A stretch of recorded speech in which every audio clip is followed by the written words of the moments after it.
I am holding out for the man that God has for me, but I'm losing hope. Oh, I'm 40.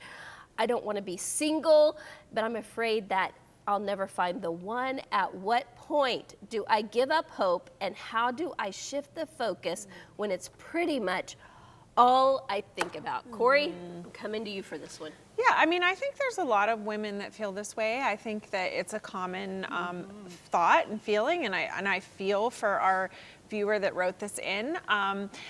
First of all, I don't think it's ever too late. I don't think it's ever too late to give up hope. We have one of our wonderful women on staff here that just got married recently, later in life, and she actually met her wonderful husband at the grocery store. I love her love story.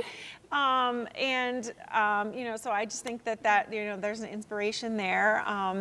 But I also, want to give a word of warning that anything in our lives that takes our focus off of our relationship with the Lord can become an idol. Amen. So we want to make sure that this isn't becoming an idol, that, the focus of I want to be a wife, that I want to find the one, isn't becoming the idol in our lives. And so I would encourage, give this over to the Lord. And I'm not saying that this person hasn't done that. I'm sure this has been a prayerful thing for many years. Yes.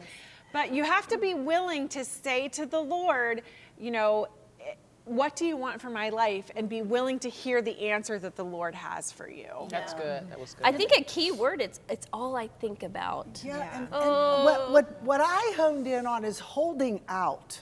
Yeah. Were there other people now? I think it's James says, every good and perfect gift comes from God. But nobody's perfect on earth. We're a work in making. And when she said, or he, I'm not sure, holding out for the one, is she perhaps, she might be noble, or he might be noble, saying, I'm holding out, I'm making sure, I'm checking all the boxes. Or is he or she unrealistic about their expectations of what their spouse is supposed to be? So be very careful that you're not looking for perfection, but that you're looking for the one. And I'm going to be honest with you. If you are a person of character, and I'm not saying that there isn't just one person for you, I believe God does give the gift. But if you have character, you should be able to get along with a lot of different kinds of people. Yeah. So I don't know. Uh-oh. Ooh. That's a good point. I'm not going on the soulmate. She just flipped the table there. Flip the table. Go ahead. Okay, what do you think, Angela or Flo?